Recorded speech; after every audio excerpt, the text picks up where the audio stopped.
Hola, buenos días, bienvenidos un viernes más a las 11 de la mañana a la Federación de Periodistas del Perú, a su programa Le pese a quien le pese y le duela a quien le duela. Con ustedes, Aldo Morzán y Marta Ríos. Nos queremos anunciar los dos, Aldito. ¿Cómo estás? Bien, felizmente, Martita. Extrañando porque el viernes no estuve con ustedes. Es verdad. Y nuevamente aquí presente. El viernes, sí. Aldito, como les conté la semana pasada, estuvo de maestro de ceremonias en un evento minero a nivel internacional. Y ya este evento fue el engalanado con su presencia y ahora nos engalana él ahora acá. Gracias, Aldo, por regresar. Te extrañamos, en verdad. Generosa tu palabra, Martita, ¿verdad? No, que serio, sí? En serio. Bueno, hemos festejado esta semana del Día del Periodista. Todos sabemos la labor que tiene un periodista. Es una labor loable, una labor difícil, ¿no, Alito? ¿Cómo lo ves tú? Sí, es una labor noble, riesgosa, porque sobre todo para los reporteros que están en calle y tienen que someterse a muchos peligros cuando hay manifestaciones, por ejemplo los antimineros, Es verdad. Cuando han cubierto esa noticia, han arriesgado hasta su vida, sinceramente. Así es. Sí, pero bueno, es una noble profesión. Es una noble profesión Sí, y también sí. puede ser el bien de los oficios, como dicen algunos, ¿no? Sí, sí, Tenemos sí. nosotros tenemos que me enseñas y me marean. Yo les cuento, acá todos me enseñan y me marean, pero no importa. Vamos el día de hoy, a raíz del Día del Periodista, sabemos todos que acá en la Federación de Periodistas del Perú ha sido reelegido el presidente de la asociación, Federación de Periodistas del Perú, perdón, lo digo como 5 veces y me equivoco, el señor Javier Sánchez Dueñas. Ángel, hoy estoy hasta las patas, soy jalado hoy día. Discúlpame.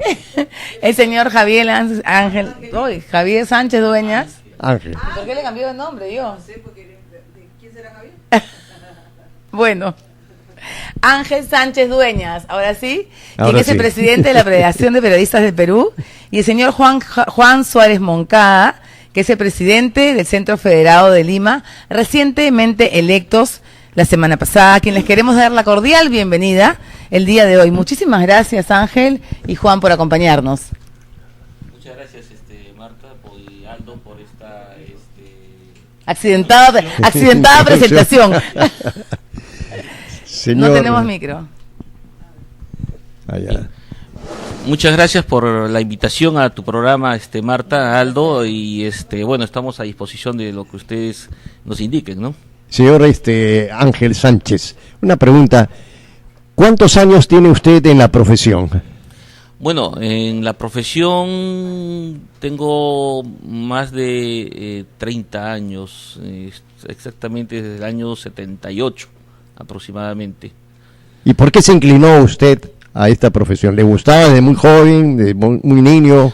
Bueno, te diré que es prácticamente he conocido el periodismo casi desde que nací y procedo de una familia de periodistas y crecí dentro de una casa editora donde se editaba el diario El Sol del Cusco. En esa casona vivíamos con mis padres. He conocido desde muy pequeño la redacción, cómo se editaba el periódico que en ese entonces se hacía con linotipo, ¿no? Donde se fundía el plomo, las fotografías eran en planchas de zinc. He conocido a muchos de los periodistas que actualmente son muy prestigiosos desde que era muy pequeño, ¿no? Entonces la gran mayoría me conoce incluso desde la infancia, ¿no? Marta. Ángel, una preguntita le queríamos hacer también acá. Usted siempre tuvo esta inclinación por el periodismo que nos acaba de contar. Estudia periodismo. ¿En qué momento llega a la Federación de Periodistas del Perú y se involucra usted con este maravilloso proyecto en la Federación? Bueno, yo llego a la Federación ya hace muchísimos años y ¿Aún estudiando? Ya estando trabajando. Yo he empezado a estudiar cuando ya tenía muchos años de ejerciendo la profesión. Ah, qué sí, interesante. Como yo empecé en el año 78 porque todavía estaba en el colegio. Me encontraba todavía en el colegio, hacía prácticamente con uniforme, incluso iba a dejar mis notas en ese entonces de la constituyente, ¿no? y bueno, posteriormente ya cuando terminé el colegio ingresé a trabajar a una revista, luego fui al Diario de la República. En el Diario de la República trabajaba mi padre y él me dijo, tú tienes que empezar desde abajo. Claro, entonces, claro, todo, ¿no? Entonces empecé como ayudante de laboratorio, después poco a poco así hasta pasar a ser reportero gráfico, después estuve inclusive como jefe del archivo y después ya nuevamente regresé a la etapa de prensa escrita, la redacción. Y bueno, así poco a poco hasta llegar a ser editor general de un diario que todavía circula acá en el país, ¿no? Qué interesante lo que nos cuenta acá nuestro presidente de la Federación de Periodistas del Perú, el señor Ángel Sánchez, porque efectivamente yo creo que muchos jóvenes en este momento están escuchando este programa y muchos jóvenes de repente no tuvieron la oportunidad de estudiar y tienen una pasión, porque lo que usted tuvo, por lo que nos cuenta, fue una pasión por el periodismo, ¿verdad? Así es, yo cuando terminé el colegio empecé a estudiar sociología. ¿Se da cuenta? Y después de terminar de estudiar sociología, cuando tenía casi aproximadamente 12 años ya en el periodismo, es que me puse a estudiar periodismo en Jaime Bauzá Tímez. Entonces yo creo que es un ejemplo que debemos de tomar muchos, que en realidad nunca es tarde para de repente optar por estudiar aquello que nos fascinó, que nos apasionó toda la vida, como es el caso acá. Yo creo que es un excelente ejemplo para la juventud. Efectivamente, yo de verdad lo felicito por eso. Me parece lindo, no gracias, lo sabía. Muchas gracias. Y que me imagino que mucha gente no lo sabría. No, definitivamente, hay mucha gente que no sabe a veces de los momentos, las etapas que uno ha pasado, ¿no? Inclusive durante el tiempo que trabajé en los diferentes medios de comunicación en el comercio, que para mí fue una experiencia muy muy grata y sobre todo de mucho crecimiento profesional, ¿no? Porque es una de las empresas periodísticas que está constantemente poniendo a disposición de sus trabajadores, no solamente de los periodistas, sino de todos sus trabajadores en general, una serie de cursos de capacitación que se dictan dentro del mismo diario, ¿no? Y en algunos casos sí hay que ir a veces a otras aulas, pero se dictan dentro del mismo diario y depende ya de cada uno de que sí opta por seguir esos cursos o continuar simplemente en la ignorancia, como se diría, claro, ¿no? Pero sí, ahí ha habido un crecimiento profesional bastante grande, ¿no? En el cual he tenido la oportunidad también de estar en diferentes etapas dentro del periódico, ¿no? Claro. Dentro de la dirección del periódico, ¿no? Claro, claro. ¿Y en qué momento, digamos, usted se involucra con la Federación de Periodistas del Perú? ¿En qué momento llega usted a esta notable federación? Bueno, ya como dirigente fue una cuestión prácticamente casi casual, se podría decir, que yo venía a la federación para ponerme al día porque había dejado de cotizar ya varios años y justo había un momento electoral, ¿no? Uh-huh. Entonces me invitan a mí a participar para armar una lista que a las finales terminó un poco truncada, era la lista para el Centro Federado de Lima, ¿no? Uh-huh. Entonces, al verse truncado el proyecto, porque el colega que iba a la cabeza ya había desistido de postular y todos los demás que habíamos sido convocados nos encontramos un poco en el aire, ¿no? Entonces, al ocurrir eso, yo, bueno, asumí la dirección de encabezar el grupo y postulamos, ¿no? Y ganamos. ¿Eso en qué año fue? Eso ha sido en el año 2007, si no me equivoco. Sí. ¿Y ahora ha sido usted reelecto nuevamente? No, eso fue una elección para el Centro Federado de Lima. Para el Centro Federado de Lima. Estuve 2 periodos como presidente del Centro Federado de Lima. Y ya posteriormente postulé para el Comité Ejecutivo Nacional, que fue en el año 2012, donde ganamos pues por una amplia mayoría. Como ¿no? ahora. Como ahora, bueno. Bueno, felicitaciones por eso. Tenemos a otro invitado también con nosotros, Alito. Te paso el micro para que converses tú con él. Se trata del señor Juan Suárez, muy amigo nuestro, a quien damos la bienvenida. Adelante, Juan.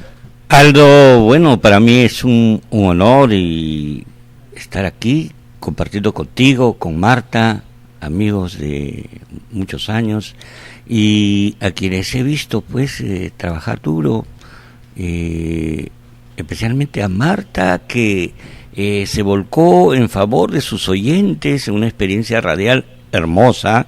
Yo puedo decir dar testimonio de los resultados que puede tener un uso responsable del micrófono cuando éste se pone al servicio de la comunidad, y es lo que hizo Martita.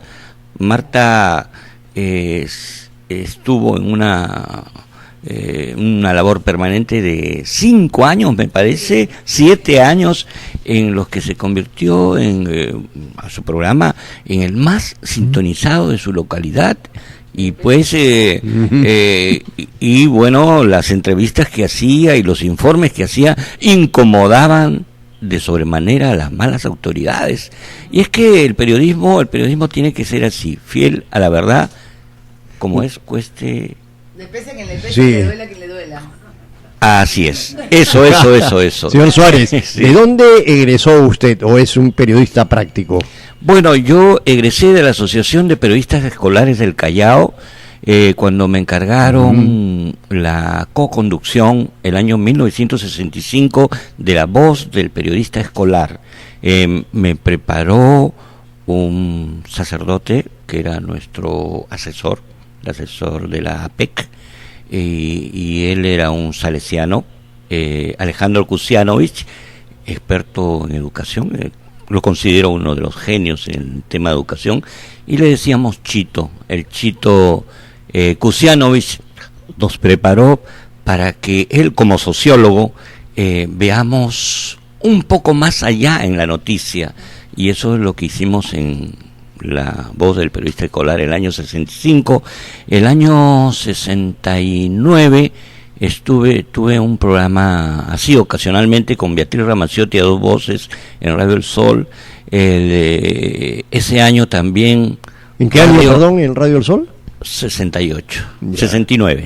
El año 69 pues fue una experiencia efímera, porque tuvimos los escolares un encontrón con el general Artola y el coronel Kovilich, que les parecía peligroso que los escolares tuviéramos vía autónoma, ¿no? Y se preocupaban, se les paraban los pelos de punta de ver cómo nos reuníamos en asambleas en todas las grandes unidades escolares que tenían pues 5.000 alumnos, y movilizábamos no a la gente a la calle, sino movilizábamos las conciencias. Trabajábamos un día al año, abrimos una cuenta en el Banco de Crédito, hicimos un padrón de empresas. Arturo Salazar Larraín en Lima nos dio su oficina, él como concejal de Metropolitano, y bueno, todas las empresas, Philly en general, y hasta la municipalidad, para que limpiemos los monumentos.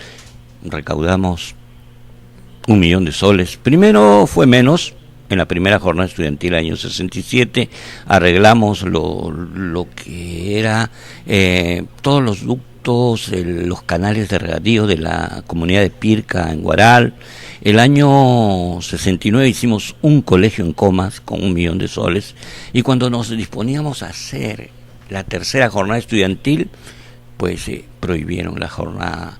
El gobierno militar, el autoritarismo, es que ellos no se podían abstraer de su condición de autoritarios, ¿no? De su espíritu de casta, de querer dirigir todo desde arriba, y no querían, pues, todos nosotros lo decíamos en asamblea y democráticamente. Pero por todo lo que usted nos cuenta, realmente vemos que es un apasionado total de la profesión. Radio Atalaya nos brindó la radio para que todos los jóvenes pudieran, en esa época decía Radio Atalaya, nueva generación, y apuntaba a los jóvenes. Sí, recuerdo. Y entonces, si no fuera porque el general Artola tuvo la obtusa, increíble idea de que los jóvenes no podían andar solos y autónomamente, hubiéramos tenido, pues, habíamos seleccionado a unos 80 escolares, de las grandes escolares, para que hagan periodismo radial en Radio Atalaya, pero todo eso se fue al agua por el coronel Kovilich, un tagneño con un pasado oscuro. En fin, quedó ahí la experiencia, y el año 78 quisieron dejar atrás a la doctora Corazón, y el programa familiar de Meche Solaeche en radioprogramas, y convocaron a gente que quiere hacer radio, ¿no? Y estuve ahí con David Odría, con Humberto Martínez Morosini, y nos dieron 1 hora de la radio. Después eso era más o menos, 2 horas. fue en el año 73, me imagino. 78. Sí, nos dieron 2 horas a los periodistas de la radio y después nos dieron toda la radio para convertir a radioprogramas en una emisora radial, porque se dieron cuenta que el que quería escuchar música sintonizaba Radio Mar, y el que quería escuchar radio noticias, ponía AM 730 y salíamos también por Radio Panamericana. Martita. Juancito, de esa experiencia que tú nos cuentas, has llegado como a los años 70, ¿no? 78. Luego... ¿Va a retroceder más todavía? No, ya que no retroceder. No. Yo quería llegar y conversar con ustedes dos un poquito sobre los 80, la época... Sí. De rojo que vive nuestro país, el terrorismo, y quería saber ustedes, como presidentes de estas asociaciones tan importantes de periodistas en el Perú, ¿qué opinan de la liberación de Peter Cárdenas? ¿Qué opinan de lo que vivimos, el toque de queda? Muchos jóvenes que nos están escuchando el día de hoy, estos mismos muchachos de repente que están acá acompañándonos en la producción del programa, no se acuerdan, no tienen ni idea, nunca les contaron. No conocieron. Nunca les contaron. Y yo te digo una cosa, yo creo que hasta cierto punto, y hago mi mea culpa, ha sido una responsabilidad nuestra como medios de comunicación de no haber difundido y haber hecho que esta nueva juventud, estas nuevas generaciones sepan del horror que vivimos nosotros, porque ha habido mucho silencio por nuestra parte. Claro, lo que pasa es que también ha habido por parte de toda la sociedad y sobre todo principalmente por parte de la clase política una especie de un olvido, el no querer recordar esa época tan sangrienta de la cual ha vivido el país, porque ha sido pues más de una década en la cual hemos estado expuestos en todo momento a constantes explosiones, apagones, muertos, toque de queda, asesinatos de policías, ¿no? de civiles que inocentes, ¿no? de encontrar fosas comunes, y que, valga la redundancia, era muy común encontrar una fosa común con 15, 20, 30 muertos, y la indolencia se hizo permanente, ¿no? en toda la sociedad. Ya era parte de nuestro diario vivir. Exactamente. Entonces, al llegar a la pacificación, que también fue prácticamente se aprovechó mediáticamente, se hizo todo un show de la captura de los terroristas y de los enjuiciamientos y de anunciar las cadenas perpetuas sin haber conocido si había sido llevado un debido proceso judicial, que eso a las finales terminó siendo truncado. En la gran mayoría de los casos estos terroristas tuvieron que ser enjuiciados nuevamente. Porque la Comisión de Derechos Humanos de Costa Rica dispuso que no habían seguido el debido proceso, ¿no?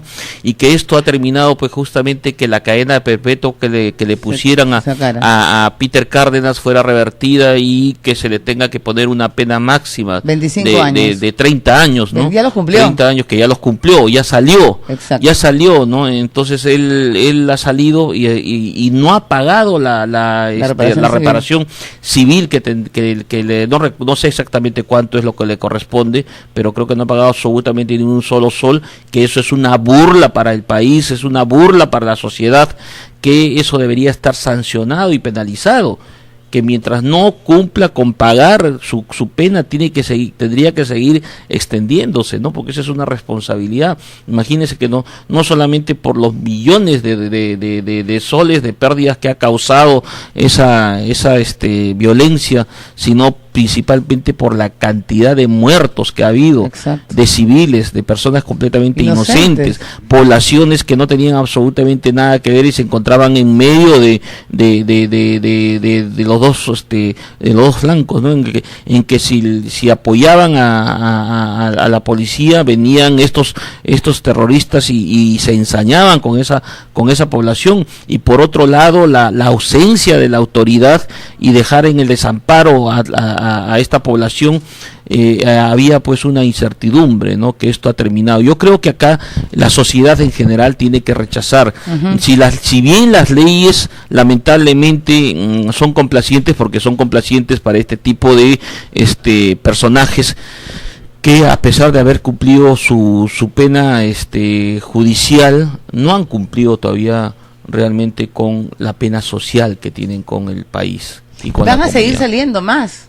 Van a salir saliendo más, y el riesgo es que esto se van a empezar a articular y van a querer entrar como lo que ha querido hacer Movadef, ¿no? Entrar, claro, al sistema democrático, para que desde adentro empezar a corroerlos y a atacar y a debilitarlos, porque lo que ellos pretenden, tanto Sendero Luminoso como el MRTA, es la destrucción del sistema. Claro, eso es todo. Entonces a ellos no les interesan los medios, los métodos, ni cómo hacerlo. Lo que les importa es destruir el sistema, para que ellos, es más, si los que tienen un poco de conocimiento y han leído la ideología maoísta es destruir toda una sociedad para que de cero comenzar una nueva.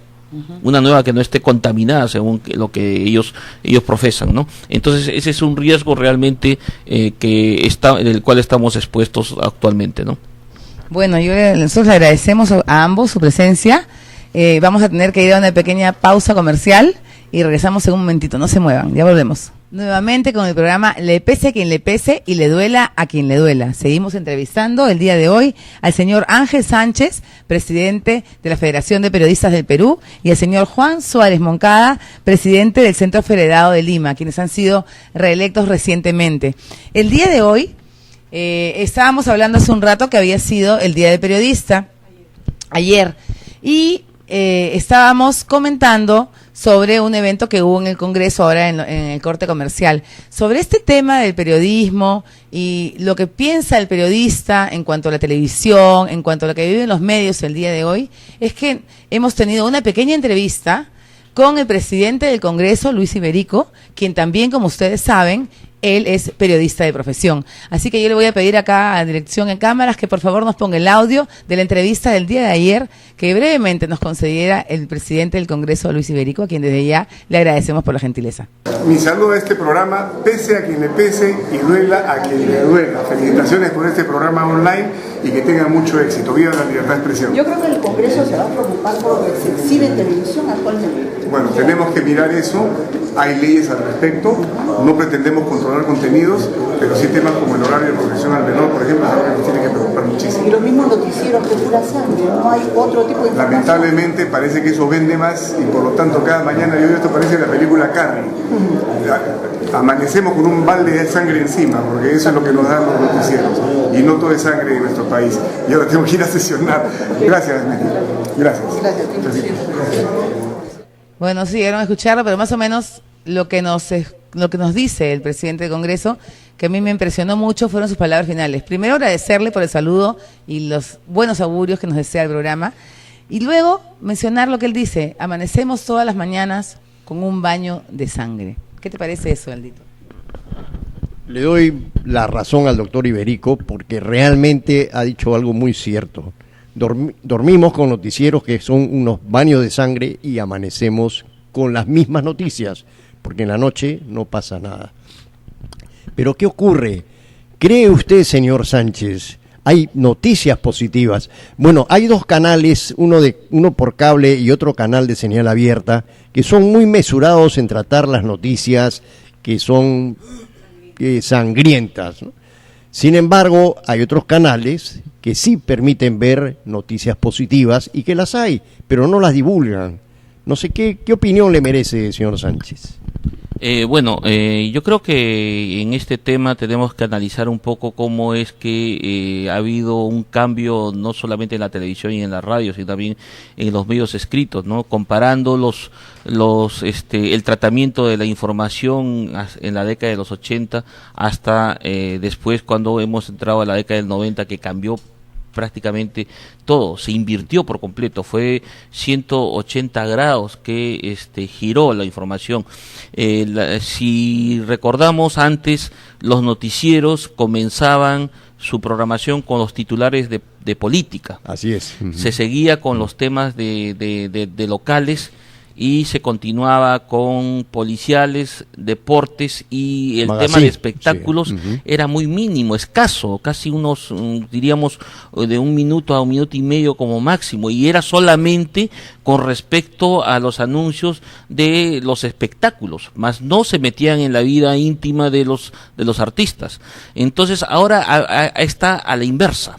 Los grandes titulares vienen por parte de temas de espectáculos, de policiales y de deportes, pero de deportes con temas de escándalo, no propiamente es con el tema de la información. Entonces ha habido un cambio en el tratamiento de la información.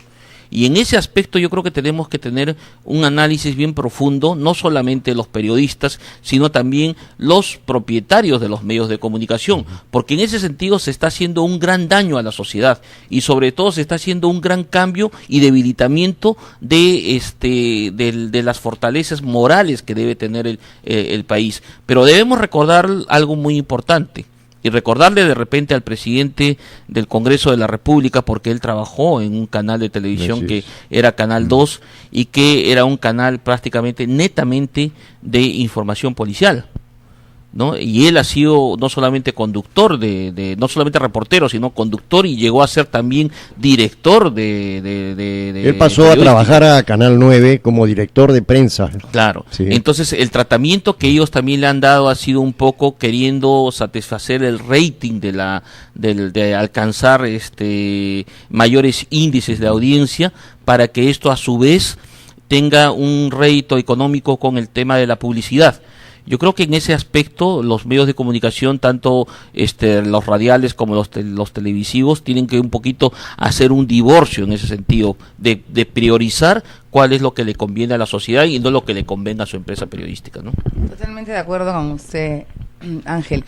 Pero hay una cosa que yo le quería comentar, no sé qué piensa Juan Suárez al respecto, pero es verdad, los medios, tanto radiales como televisivos, apuntan a su beneficio personal al hacer esto. Pero yo he notado, yo converso con mucha gente, y yo he notado, y también lo conversaba con Alito el otro día, que muchas personas el día de hoy ya no escuchan los noticieros. No sé si... yo los noticieros no los escucho. Es verdad. La mayoría de la gente con que yo converso hoy en día, ¿qué viste? Yo hago One Time Night, y se pasan a Plus TV a escuchar, y le lanzo su cherry, porque en verdad, excelente programa, ¿verdad? Entonces yo digo, no se están dando cuenta los medios, primero lo que usted acaba de decir, el daño que generan en la juventud, el daño moral, el daño social. Nuestros jóvenes están creciendo sin valores, ¿no es cierto? Y segundo, el daño que generan al país, o sea, a los adultos. Nos acostamos estresados, nos levantamos estresados. Prende la televisión y las palabras de Luis Iberico son tal cual. Los televisores, los noticieros son un baño de sangre, literal. Pero no se dan cuenta los dueños de los canales, los directores de los programas periodísticos, los directores de los noticieros, que esto llegó a un límite que se les escapó de las manos, que la gente ha empezado a apagar sus televisores, que la gente ya no quiere sus noticieros. ¿Qué opina usted, Juan Suárez, al respecto? Bueno, aquí el problema es de escala de valores, de ética, y detrás de todo esto es de que el sistema ha convertido todo en mercancía, y lo que debería ser un servicio a la comunidad, que es el servicio de informar, que forma parte de algo central, que es lo que hace la madre con el hijo, le transfiere la cultura, la identidad de un país. Igualmente la televisión debe ser portadora de esa cultura, de esa identidad, y cuando se hace a un lado la identidad, ¿no?, y se reemplaza lo que es la valoración de la vida, y se trastoca totalmente la mente de la gente y se le hace pensar que la vida no vale nada, entonces estamos construyendo un país sin identidad, un país que no se ama a sí mismo, que no se puede reconocer en las imágenes que está lanzando la televisión, y bueno, nos hacen creer que somos un país sangriento, Y cuando hay tantas noticias buenas que difundir, que no se divulgan, y que puedan fortalecer la identidad nacional, ¿no? La identidad no es algo que se pueda comprar en una tienda. La identidad ha sido algo que ha sido construido durante 5.000 años. Caral, ¿cuántos años tiene? 5.500 años. La primera ciudad de América. Y construir toda la identidad nacional ha costado muchas generaciones. Tuvimos tropiezos cuando se discutía en Europa si los naturales de acá tenían o no tenían alma para someterlos a los trabajos forzados en las minas, donde murieron 8 millones. Pero aún así, con la muerte de esos 8 millones en las minas de acá y de Potosí, no se logró matar la identidad. Hubo una resistencia. Y ahora que estamos nosotros con la ayuda de toda la tecnología, con las comunicaciones que pueden fortalecer esa identidad que se mantiene viva, no lo hacemos, sino por el contrario, hacemos creer a la gente que esta es una sociedad del miedo cuando no lo es, ¿no? Es una sociedad de la cual podemos estar orgullosos, de la mita, la minca y de todos los valores ancestrales que hemos tenido de nuestros orígenes, y eso es lo que hay que mostrar en una televisión con valores. La Federación de Periodistas del Perú tiene una apuesta muy grande, que es por la televisión con valores. No encontrarán ustedes en nuestras pantallas el baño de sangre que denuncia nuestro querido amigo Iberico, ¿no? Encontrarán cosas buenas, ¿no? Vamos a entregarles música de primera, ¿no? Danzas y todo lo que forme parte de nuestra identidad, que tenemos que fortalecerla, ¿no? Porque sin despreciar lo que venga de fuera, porque ahora somos la aldea global, sí, pues, ¿no? Y bueno, es un poco dejarles también a los psicólogos sociales que contribuyan y vean por qué es que se quiere instalar en el país una sociedad del miedo, ¿no? Señor Suárez, la prensa amarilla existe en muchos países del mundo, ¿es así? ¿Cómo se genera y por qué aparece la prensa amarilla aquí en el Perú? Bueno, tenemos de triste recordación toda la época en que se compraban las líneas editoriales, se hacían, ¿no? Diarios para aniquilar imágenes, ¿no? Lo agarraban al Gordo Andrade y lo tiraban abajo, porque era un aniquilamiento de los instituciones y de los representantes de la clase política, ¿no? ¿Por qué? Porque no se quería que hayan partidos, ¿no? Porque el partido era la Fuerza Armada, ¿no? Eran los coroneles que firmaron su sujeción, y con esa sujeción iban $25,000 para cada coronel, ¿no? Entonces, si tenemos a una de las instituciones que constituye la columna vertebral del Estado, que es la Fuerza Armada, los coroneles son los que tienen mando de tropa, no los generales. Por eso es que la sujeción era para los coroneles, ¿no? Ellos firmaban una hoja de sujeción con el presidente Fujimori, con la dictadura. ¿Y cómo se pudo someter a la Fuerza Armada y utilizar todo el dinero del servicio de inteligencia para difundir esta prensa amarilla y nociva que trataba de aniquilar a la oposición? Bueno, esa es la parte más fuerte que yo he visto, y que, bueno, hay algunos libros, algunos textos, testimonios grandes de cómo es que corría el dinero para comprar a los empresarios de la prensa, ¿no?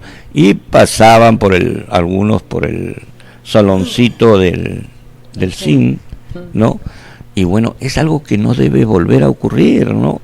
Hay que cuidar a la prensa, fortalecer los sistemas de autorregulación, fortalecer todo lo que es los fundamentos éticos y bueno, persuadir a esta gente que no todo es el dinero, que un canal de televisión es un servicio a la comunidad y que ellos tienen que tener una cuota en favor de todo lo que sea para rescatar y fortalecer nuestra identidad, ¿no? Y estos señores, pues lo único que quieren es llenarse los bolsillos de plata, ¿no? Uno de los más grandes millonarios del mundo es un mexicano que tiene un monopolio de muchos canales de televisión, ¿no? O sea que da mucho dinero después del negocio de las armas y de las drogas. Está pues el de las comunicaciones, que se convierten en una vía de acumular grandes cantidades de dinero a costa de matar la conciencia, envenenar la conciencia de la gente. Una de las cosas que mencionó el presidente del Congreso en la entrevista que se le hiciera así velozmente ayer fue el respeto o la falta de respeto por el horario de protección al menor en la televisión nacional. Yo sí soy testigo por las redes y por muchos medios, el señor Viñolo, por ejemplo, él defiende a capa y espada todo lo que es el tema de la regulación y estos programas nocivos para la juventud. ¿Qué opina la Federación de Periodistas del Perú en este tema? ¿Cómo podemos nosotros, como bien decía acá el señor Moncada, cómo podemos nosotros como federación, como programa, como esta televisión con valores que queremos fomentar desde acá de la Federación de Periodistas del Perú, le pese a quien le pese y le duela a quien le duela, queremos hacer una televisión diferente? ¿Cómo siente usted que podemos ayudar y contribuir en esto, señor Sánchez? Primeramente yo quiero saludar y felicitar sobre todo la encomiable labor que está haciendo colega Alfredo Viñolo, ¿no? Es una campaña prácticamente quijotesca, porque lo está haciendo solo y está alcanzando grandes logros, aunque hay algunos que una vez que se llega al éxito tratan de hacer ver, porque también estuvieron en la lucha, ¿no? Cuando el que originalmente ha iniciado este proceso ha sido pues él, ¿no? Viñolo es el que dice solo y completamente solo, ¿no? Y ha logrado incluso hasta sanciones muy ejemplares a algunos programas o algunos espacios, ¿no? Ayer leía que van a sacar ya del aire Bienvenida a la Tarde. Ojalá que se logre, porque definitivamente el horario de estos programas está dentro de los horarios de protección a los menores. Y mucho se dice, y tanto los conductores de estos programas como los propietarios de los medios de comunicación dicen que el televidente tiene el control para poder cambiar de canal. Pero si nosotros nos vamos de un canal a otro canal, en el mismo horario encontramos otro programa de igual, lo mismo, claro, de lo mismo. Claro. Entonces no hay opción a elegir. La opción sería irse a los canales de cable, pero no toda la población tiene el acceso a la televisión por cable. Entonces yo creo que acá tiene que haber un tratamiento del manejo de la televisión. La televisión ha pasado a ser ya un servicio básico, así como el agua, la luz. Claro. La televisión es un servicio básico y como tal tiene que manejarse. Yo creo que en ese sentido el Congreso de la República tiene que hacer un análisis al respecto. Lamentamos que de repente en el Congreso no exista la altura necesaria de los debates que debería tener para el manejo de la emisión de las leyes, porque estos debates tienen que tratarse a nivel doctrinario y no a nivel emocional. Y lamentablemente la gran mayoría de las leyes, si no es el 98 o 99% de las leyes que salen aprobadas en el Congreso, son aprobadas por cuestiones emotivas o por cuestiones de intereses partidarios, pero a veces que más que partidarios son intereses económicos o de favoritismo a un determinado grupo o a una determinada empresa. Entonces, en ese sentido, yo creo que la clase política tiene que hacer un análisis si quieren ellos permanecer en el ámbito de la elección popular. Ellos tienen que hacer un replanteamiento de cuál es su procedimiento dentro del Congreso y dentro de sus propios representantes. Estamos totalmente de acuerdo con usted. Una cosita más que le queríamos preguntar. Con el Día del Periodista, la Federación va a tener algún tipo de charlas, ¿qué es lo que van a hacer? Sí, como ya federación? se ha establecido todo un ciclo de conferencias que comenzó el día 28, si no me equivoco, 21, perdón, el día 21 comenzó un ciclo de conferencias que ha concluido ya martes, el día martes 30 ha concluido el ciclo de conferencias, y ahí hemos tenido pues una serie de personalidades que han venido a transmitir sus conocimientos. Entre ellos ha estado el colega Alfredo Viñolo, que ha hablado sobre todo sobre la televisión basura, ¿no? La televisión chatarra, ¿no? Son cosas completamente estamos nosotros tratando de combatir y tratando de acompañarlo a Viñolo. Y digo tratando porque todavía yo creo que los gremios periodísticos todavía no estamos llegando a la altura que él está llegando. Y lo digo como una autocrítica, porque él realmente ha logrado muchos éxitos y lo ha hecho con mucha sabiduría, y nosotros hemos respaldado las posiciones que él ha tomado y, muy constante, y lo hemos secundado también, ¿no? Lo hemos secundado, pero definitivamente el camino que él está yendo a un paso tan acelerado y tan eficaz que simplemente nos queda quitarnos el sombrero y saludar la acción que está haciendo. Muy bien, me parece. Y ustedes como presidentes, usted nuevamente electo y usted recientemente electo, ¿qué planes, qué proyectos tienen para cumplir, digamos, a un futuro inmediato? ¿Cuáles son los deseos de la federación? ¿A dónde van? ¿A qué apuntan? ¿Tienen algún plan de trabajo establecido? Bueno, en esta nueva etapa, en el caso del Comité Ejecutivo Nacional, que ha habido también una renovación interna dentro del Comité Ejecutivo, no es todo el 100% que hemos ido a la reelección, es solamente un mínimo de un 10-15% de sus integrantes que estamos continuando el trabajo.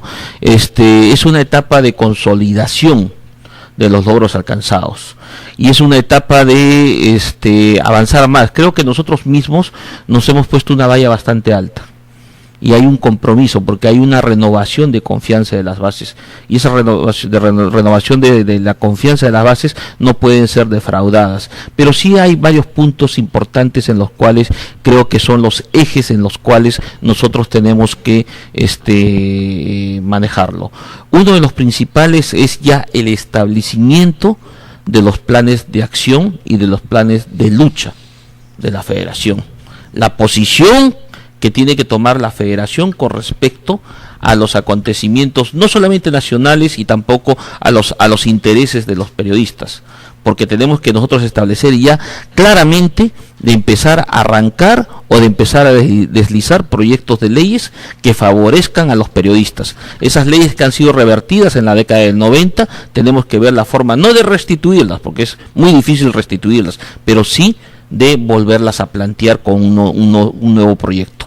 Y sobre todo, la Federación de Periodistas del Perú tiene que estar en esta etapa constantemente analizando la coyuntura nacional. Nosotros somos un gremio de defensa, y como gremio actuamos también políticamente, no partidariamente. Hay que diferenciar bien claro en estos conceptos, ¿no? Nosotros no estamos partidarizados absolutamente con ningún movimiento político, pero sí tenemos que actuar y analizar la coyuntura nacional, y para hacer ese análisis de la coyuntura nacional se tienen que establecer planes de acción y planes de lucha. En ese sentido estamos nosotros trabajando, y también hemos visto una de las grandes deficiencias que existe en el periodismo nacional, que es aproximadamente el 90%, si es que de repente no es más del 95%, que los comunicadores sociales que están al frente de los diferentes espacios noticiosos, en su gran mayoría, entre el 90 al 95%, son empíricos.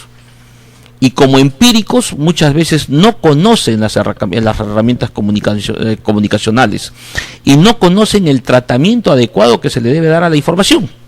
Si bien es que la información, por decir, policíaca o informaciones de sangre tampoco se pueden ocultar y se tienen que comunicar, pero hay una forma de tratar esa información.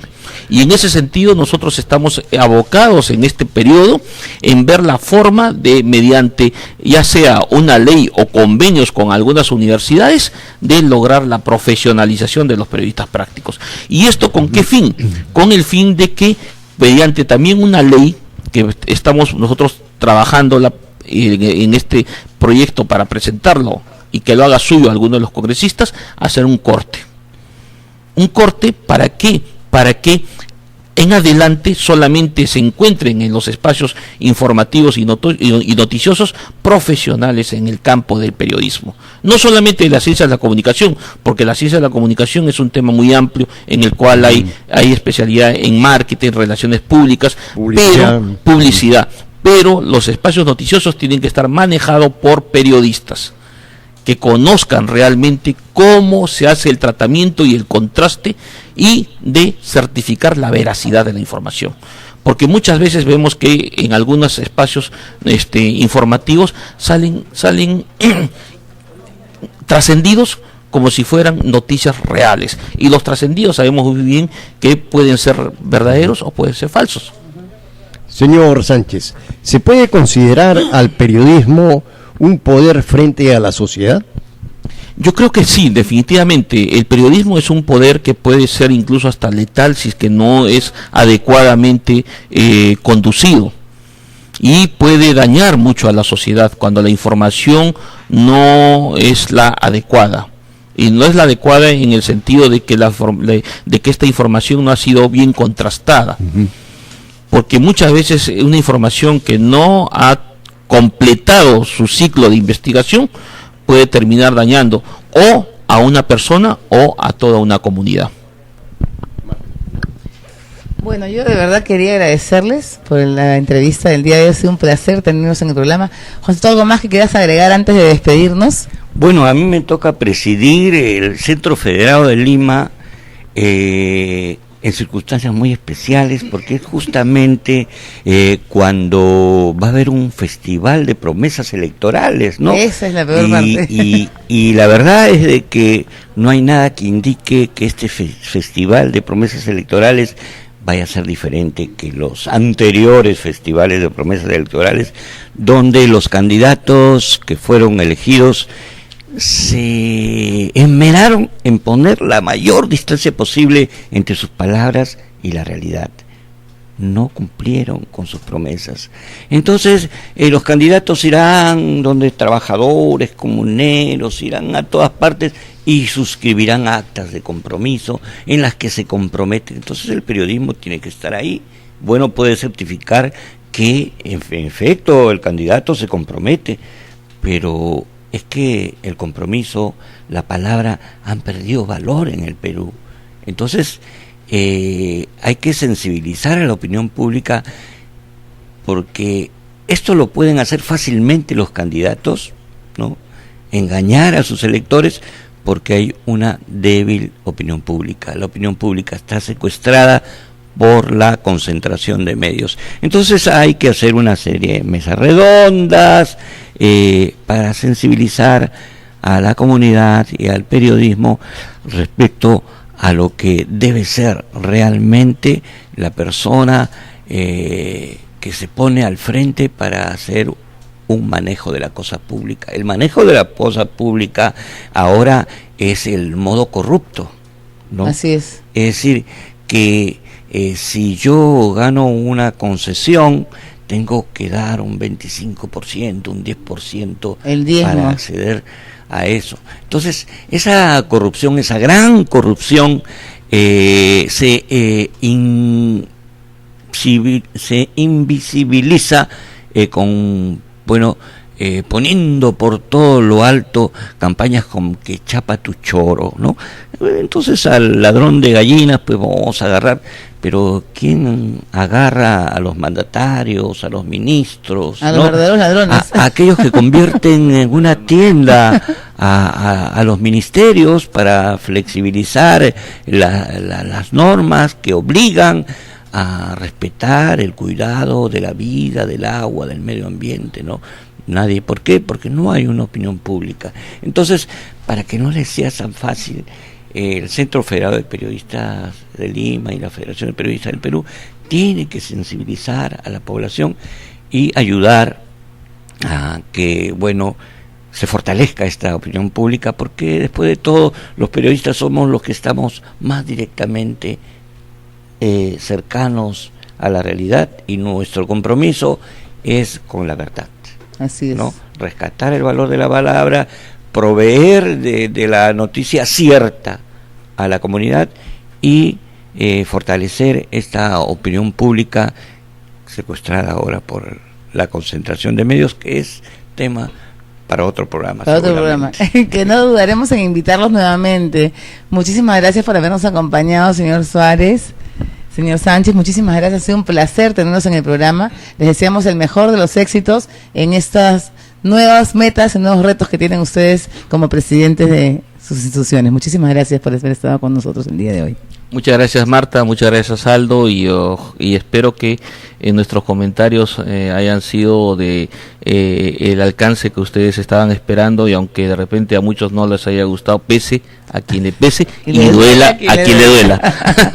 Antes de irnos, yo quería hacer un pequeño comentario sobre lo que ha pasado el día de ayer. Hemos hablado mucho de la inseguridad ciudadana, y no quería dejar de solidarizarnos nosotros como programa, como Federación de Periodistas del Perú, con el alcalde de San Juan de Miraflores, que han colocado una granada, una réplica de granada en la puerta de su domicilio el día de ayer. Queremos darle nuestra solidaridad con él, y definitivamente, como decían acá nuestros amigos y presidentes, no apoyamos este tipo de acciones. No más sangre, ¿verdad? No más sangre. También en nuestro lugar, nosotros venimos de Cieneguilla. Hemos tenido la triste noticia ayer que han encontrado un arsenal de guerra en el Fundo San Fernando. También rechazamos este tipo de acciones. Ya no queremos más violencia. Nuestro país no necesita más violencia, no necesitamos más granadas, no necesitamos más guerra, no necesitamos más televisión nociva. Queremos un país con jóvenes, con valores, un país con futuro, que nuestro país no muera. Aldito, tus palabras de despedida. Bueno, encantado de haber estado con el presidente de la Federación de Periodistas y con el señor Suárez. Ha sido realmente un honor y una ilustración muy grande todo lo que ustedes han conversado hacia el público televidente y también para nosotros. Muchas gracias nuevamente, y siempre, como dijo el señor Suárez, hay temas que me ameritan un programa con más tiempo. Ahí estaremos. Gracias. Bueno, amigos, esto ha sido todo por hoy. Nos vemos el próximo viernes acá en la Federación de Periodistas del Perú a las 10 de la mañana. Le pese a quien le pese y le duela a quien le duela.